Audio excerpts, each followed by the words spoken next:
它竟然会是第一个吃核弹的国，怕诱光刺破波斯的夜空，偏以铁翼撕裂德黑兰的梦。斩首刀落下之时，达莫克利斯之剑竟悬在挥刀者的眉峰。恐惧是自我应验的咒语，核阴影下预言正吞噬理性的裂缝。兄弟们，你们敢信吗？中东真实版的核火药桶就在我们眼前慢慢的点燃。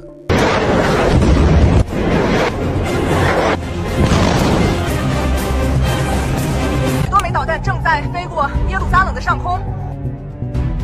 我是新华社中文记者吴伦，我现在正在耶路撒冷市中心楼的台上，根据以色列军方的情报。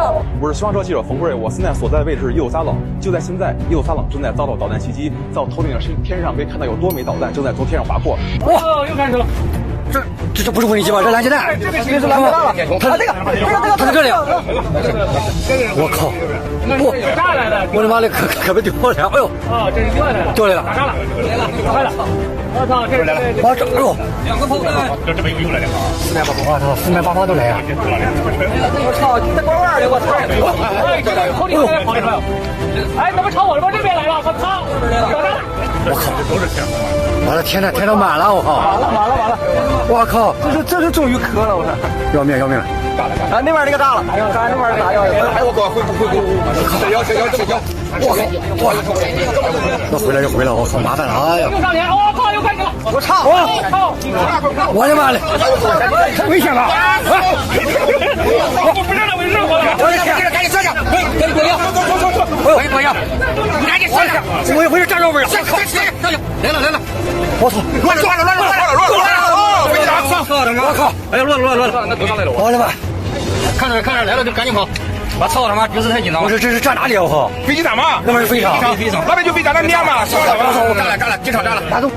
哎呀，我操他妈，又过来了！哎呀，这！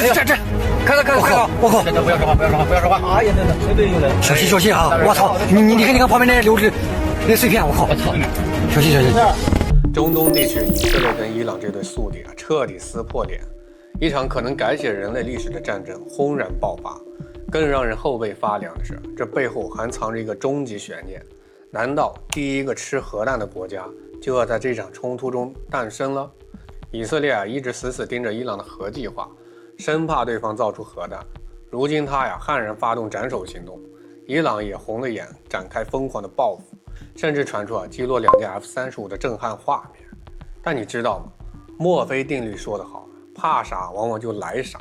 以色列最害怕的恰恰就是伊朗拥有核武，能一举颠覆中东力量的平衡。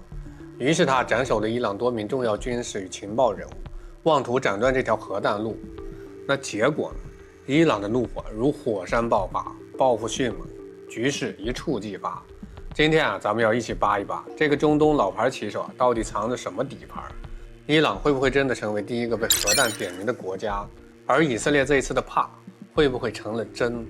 变成伊朗的核试爆场，抓紧了！接下来是一场你绝对想不到的核博弈大戏。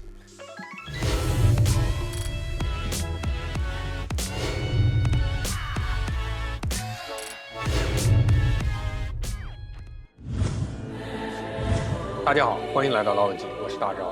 以色列对伊朗的恐惧根深蒂固，毕竟谁都不想被人按着核按钮玩俄罗斯转盘。尤其是自己在中东这块鸡窝里当老大。自从2019年以色列斩首了伊朗圣城旅的传奇指挥官苏莱曼尼，再到近期连续击杀伊朗核项目的核心人物，明摆着就是给伊朗下逐客令。这意思就是只要我在这儿，你就别想走核武器这条道。现在的伊朗不仅没被吓退，反而怒火中烧，快速升级军事对抗。那么如果伊朗成功拥核，谁会是第一个吃核弹的国家？搞笑的是，墨菲定律似乎暗示，以色列这颗心头大患极有可能会变成自己头上的达摩克利斯之剑。就在6月13号，以色列国防军突然祭出大招，发动代号“狮子的力量”军事行动，目标直指伊朗核中心。这可不是普通的空袭，而是一场精心策划的斩首行动。德黑兰多个敏感目标被瞬间锁定，伊朗的核设施、军事指挥系统成了重点打击的对象。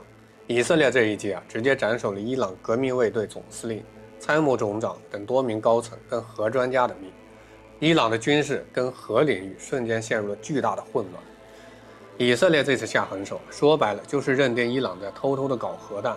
他们宣称伊朗的浓缩铀纯度已经超标，未来几天到数周内就能造出15枚核弹。这种末日时钟般的紧迫感让以色列果断出手，但伊朗这边绝对不认账，强调核计划只是用于和平目的，双方各执一词。核问题成了点燃这场战争的超级火药桶。人伊朗可不是软柿子，面对以色列的挑衅立刻展开了雷霆反击，上百架无人机如同蝗虫过境，浩浩荡荡飞向以色列。要知道，伊朗跟以色列中间还隔着伊拉克呢，直线距离超过了1000公里。伊朗的无人机能飞这么远发动攻击这份技术实力跟战斗决心着实让人也震惊。而且伊朗还放话，后续还有数百枚弹道导弹随时待命，这架势就是要跟以色列死磕到底。从军事力量对比来看，这场战争堪称一场不对称博弈。美国全球火力网站把伊朗军事排在第14位，以色列排在第17位。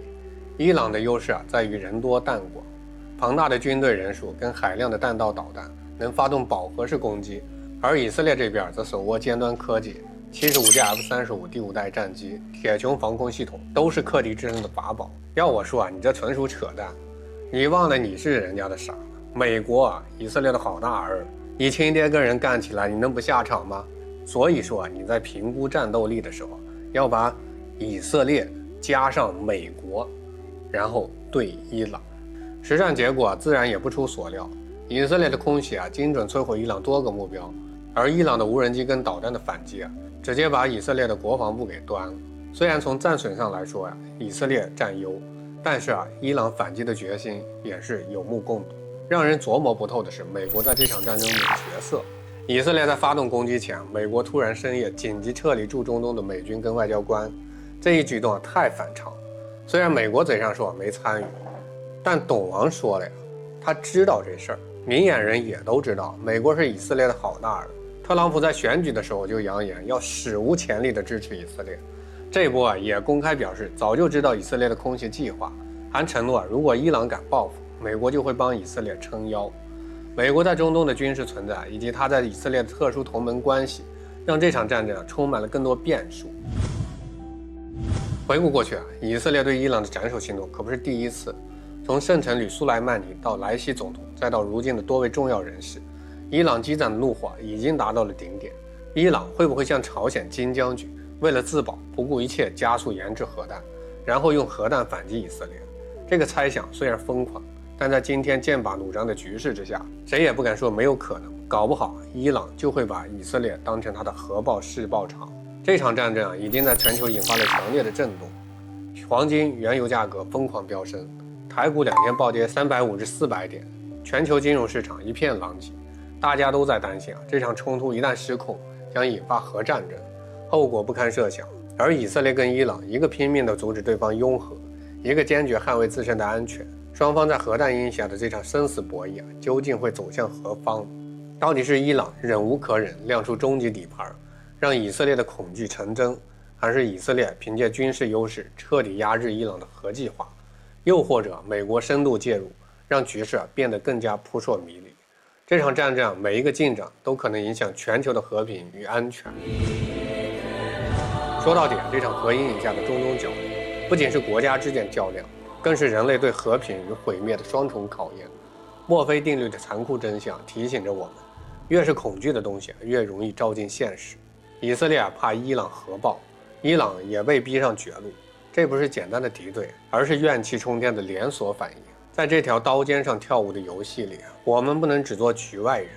正如《论语》里说，君子以文修身，以武卫国。但愿中东各方都能守住理智的底线，别让合伙燎原变成人人都要买的命运彩票。接下来我们将持续关注这场战争的最新动态。家人们，你们觉得以色列的恐惧会应验吗？伊朗会用核弹反击吗？欢迎在评论区留下你的看法，咱们一起讨论。感谢各位家人们跟大招一起在老友记燃烧青春的热血，点赞订阅不迷路，下期再见。